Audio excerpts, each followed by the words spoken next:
बिस्मिल्लाहिर्रहमानिर्रहीम। अस्सलाम वालेकुम क्लास हमने अपने प्रीवियस लेक्चर में कमर्शियल बैंक का चैप्टर शुरू किया था और उसमें हमने जो है कमर्शियल बैंक को डिस्कस किया था कि बेसिकली कमर्शियल बैंक है क्या, राइट। सो आज जो है हम वो कमर्शियल बैंक के फंक्शंस को डिस्कस करेंगे कि बेसिकली फंक्शन क्या क्या हैं कमर्शियल बैंक के, ठीक है।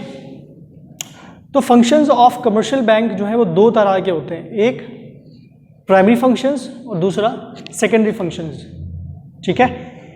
प्राइमरी फंक्शंस यानी बैंक के जो अहम, मतलब इस तरह कह सकते हैं आप, जो मेन काम जो है बैंक का वो इस प्राइमरी फंक्शंस के अंदर आते हैं, राइट। अगर हम प्राइमरी फंक्शंस को मज़ीद कैटेगराइज करें तो इसके अंदर दो किस्में मज़ीद हैं, receiving deposits and advancing loans. इसी तरह सेकेंडरी फंक्शंस में भी मज़ीद और टाइप्स हैं और कैटेगरीज हैं जिनको हम अपने नेक्स्ट लेक्चर में डिस्कस करेंगे। आज जो है इस लेक्चर में जो है हम प्राइमरी फंक्शंस को डिस्कस करने जा रहे हैं, ठीक है। तो इसमें सबसे पहले जो है वो आपका क्या है, रिसीविंग डिपॉजिट्स। देखिए ये प्राइमरी फंक्शंस के अंदर आ रहा है, इसका मतलब इससे साफ ज़ाहिर हो रहा है। और प्राइमरी फंक्शंस के अंदर भी सबसे पहले किसकी बात हो रही है, रिसीविंग डिपॉजिट्स की। यानी जो कमर्शियल बैंक है उसका मेन सबसे पहला काम क्या होता है, रिसीविंग डिपॉजिट्स, ठीक है। यानी it helps banks to generate capital. Deposits ही हैं जिनकी वजह से जो है एक बैंक अपने कैपिटल को गेन कर सकता है, कैपिटल को हासिल कर सकता है। अगर उसके पास डिपॉजिट्स नहीं तो कुछ भी नहीं, राइट। तो उसके पास डिपॉजिटर्स का होना और डिपॉजिटर्स के साथ साथ अमाउंट, अच्छी अमाउंट का होना बहुत ज़रूरी है। तो ये बैंक जो है, देखते हैं आगे चल के डिपॉजिट्स हासिल किस तरह से करता है और किन लोगों से करता है। Bank receive deposit from salaried persons, ठीक है। जो एम्प्लॉयज़ होते हैं उनको जो सैलरीज मिल रही होती हैं वो, अब पहले तो ये हुआ करता था कि कैश दे दी जाती थी, ठीक है, कैश दे दिया जाता था सैलरी पे। लेकिन अब जो है ज़्यादातर जो कंपनीज़ हैं वो क्या कर रही हैं, डायरेक्टली जो है वो ATM में आपके ट्रांसफ़र कर देती हैं। यानी आपका अकाउंट, सैलरीड अकाउंट होता है, उसमें आपका जो आपकी जो रकम है, आपकी जो सैलरीज़ हैं वो डायरेक्ट उस पर ट्रांसफ़र करवा दी जाती हैं, ठीक है। तो अक्सर इस तरह होता है कि बहुत से लोग निकाल भी लेते हैं वो पैसे और बहुत से लोग डिपॉजिट भी रहने देते हैं, ठीक है। तो सैलरीड पर्सन्स, और अक्सर लोग ये कर रहे होते हैं कि फॉर एग्जांपल उनकी 50,000 सैलरी है तो वो अपने खर्च के लिए पैसे निकालते हैं और बाकी उसी में रख देते हैं, ठीक है। फॉर एग्जांपल उनकी जो है वो 35,000 जो एक्सपेंसेस है वो 35 विड्रॉ करते हैं और बाकी 15,000 बैंक में ही रहने देते हैं। ये जो 15,000 बच रहे हैं ये किसी काम आएगा, कमर्शियल बैंक के एज अ डिपॉजिट काम आएगा, ठीक है।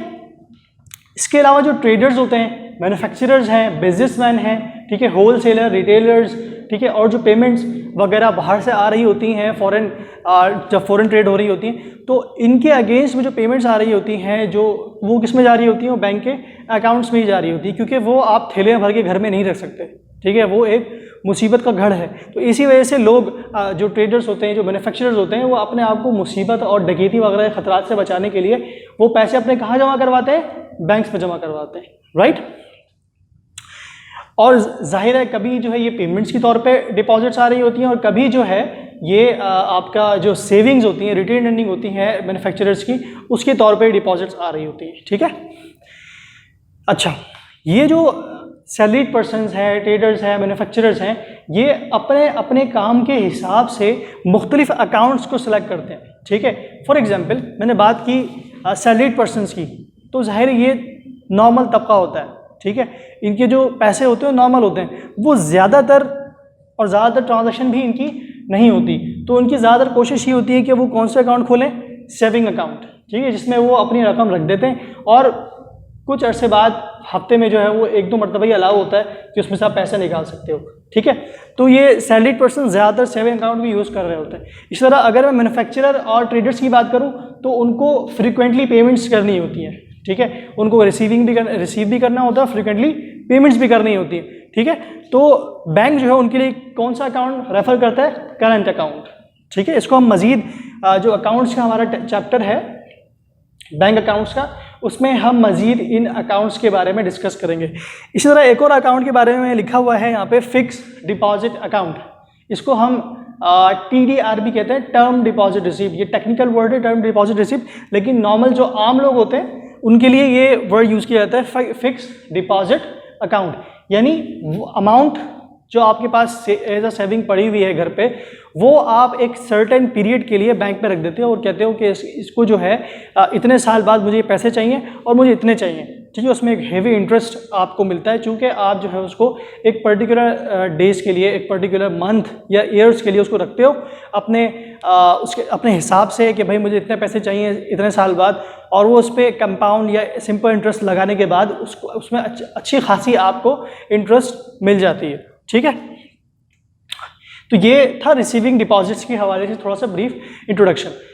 अब अगर मैं बात करूं कि जो डिपॉजिट्स आते हैं वो डिपॉजिट जाते किधर हैं, ठीक है। डिपॉजिट्स बैंक के पास आ गए तो मैं इसको कैपिटल क्यों कह रहा हूं, ठीक है। ये डिपॉजिट्स का काम क्या है, इन डिपॉजिट्स को बैंक एडवांसिंग लोन्स यानी लोन्स के तौर पे इस्तेमाल करता है। यहाँ लिखा हुआ भी है deposits are used in banking business, right. तो जो डिपॉजिट्स बैंक के पास आ रहे होते हैं वो उनका क्या करता है, उनको वो एज अ लोन बिजनेसमैन को देता है, यानी जो नीडी बिजनेसमैन होते हैं उनको पैसा दे रहा होता है। जैसे मैंने लास्ट लेक्चर में, प्रीवियस लेक्चर में डिस्कस किया था ओवरड्राफ्ट के बारे में, ठीक है, कि एक शख्स है जिसके पास 10 मिलियन के पैसे पड़े हुए हैं और वो 11 मिलियन की पेमेंट करना चाहता है, तो बैंक किस तरह उसकी हेल्प करता है, क्योंकि वो इन नीड है, ठीक है। बिजनेसमैन उस वक्त नीड में होता है, उसको जरूरत होती है पैसों की, ठीक है। वो पूरी एग्जाम्पल आप रिव्यू कीजिएगा तो आपको ये बात समझ आ जाएगी, ठीक है। अच्छा, ये बिजनेसमैन को फॉर एग्जांपल वो छोटी सी एग्जांपल थी कि 1 मिलियन का जो है वो ओवरड्राफ्ट दे रहा है, इतनी बड़ी अमाउंट भी नहीं होती है, 1 मिलियन अमाउंट नहीं देता। 1 मिलियन का मतलब होता है 10 लाख रुपए, ये बड़ी अमाउंट है। अगर बड़ा कस्टमर है तो देखा जाता है, लेकिन 1 मिलियन एक हैवी अमाउंट है। अच्छा, अगर मैं बात करूं बिजनेसमैन की, अगर उसको बड़ा लोन चाहिए, ठीक है, फॉर एग्जाम्पल 1 मिलियन 10 मिलियन का लोन चाहिए, ठीक है, तो अब जाहिर है बैंक ऐसे तो नहीं दे देगा ना, वो कोई ना कोई प्रॉपर सिक्योरिटी या एडुकेट सिक्योरिटी ज़रूर रखेगा, ठीक है। उसको वो जांच पड़ताल करेगा, वो देखेगा कि आपके पास क्या मौजूद है, क्या मौजूद है जिसके अगेंस्ट मैं आपको ये लोन पे करूं, ठीक है। इसको हम मज़ीद फंड्स में डिस्कस करेंगे कि किस तरह बैंक जो है वो पॉइंट्स, अभी जो हम असल में जो ये फेज़ है हमारे 1, 2, 3 चैप्टर्स का, ये शुरू के चैप्टर जो है ये सिर्फ आपको बफर करने के लिए होता है, आपको सिर्फ बताने के लिए होता है कि इसमें बेसिकली ये थोड़ा निचोड़ होता है, ठीक है। इसमें बताया जा रहा होता है कि बेसिकली बैंकिंग है क्या, ठीक है। इसमें थोड़ा सा इंट्रोडक्शन हर चीज़ का मतलब एक तरीके से टेस्ट करवा दिया जाता है आपको, जैसे आप सालन को इस्तेमाल करने से पहले या बिरयानी इस्तेमाल करने से पहले थोड़ा टेस्ट करती है ना कि यार ये कस्टर्ड कैसा बना है, इसको चेक करके देखते हैं, ठीक है, ये बिरयानी कैसे बना है। तो ये बैंक के जो शुरू के चैप्टर्स हैं बैंकिंग के, ये थोड़ा इसमें बताया गया है कि ये चीज़ें इसके अंदर शामिल है।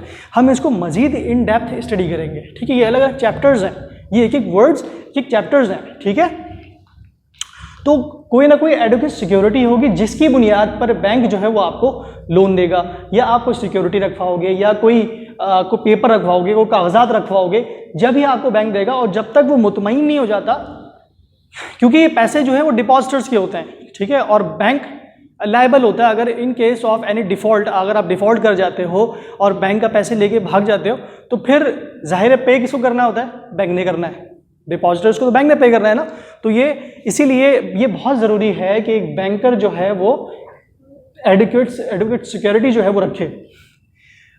यहाँ सिक्योरिटी से मुराद सिक्योरिटी गार्ड नहीं है, ठीक है। यहाँ सिक्योरिटी से मुराद कोई ना कोई चीज़ अपने पास गिरवी में रखना, ठीक है ना, कोई ना कोई चीज़ रखना ताकि उसके अगेंस्ट पे लोन दी जा सके। जैसे मैंने एग्जांपल दिया आपको, घर के कागजात या प्रॉपर्टी, कोई भी प्रॉपर्टी, या फिर जहाँ ये प्रेमिसेस चला रहे हैं बिजनेसमैन, जहाँ उनकी मशीन्स वगैरह रखी हुई हैं, वहाँ की मशीनरी के कोई कागजात, या उस प्रॉपर्टी के कोई कागजात, या ऑफिस है तो ऑफिस के कोई कागजात, कुछ ना कुछ रखवाना है। और वो जो अमाउंट वो लेंगे वो जाहिर है वो कम होगी as compare to security. Security की अमाउंट ज़्यादा होगी और जो आप पैसे ले रहे होगे वो कम होगी, ठीक है।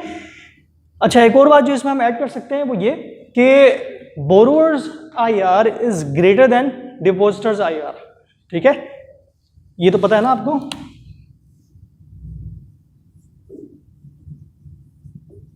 ग्रेटर देन के लिए इस्तेमाल होता है ना, ठीक है, ग्रेटर देन।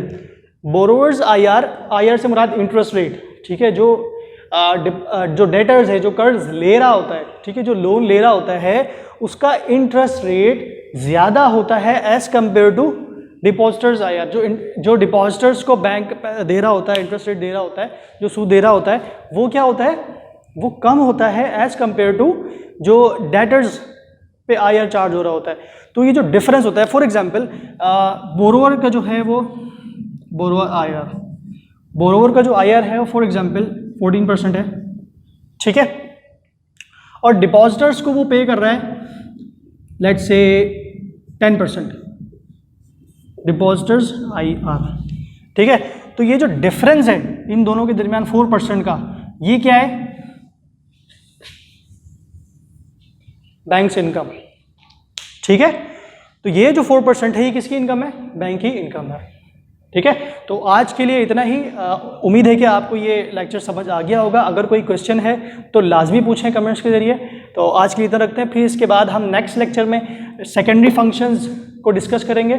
और फिर आज के लिए इतना ही, इंशाल्लाह फिर नेक्स्ट वीडियो में मुलाकात होती है। अस्सलाम वालेकुम।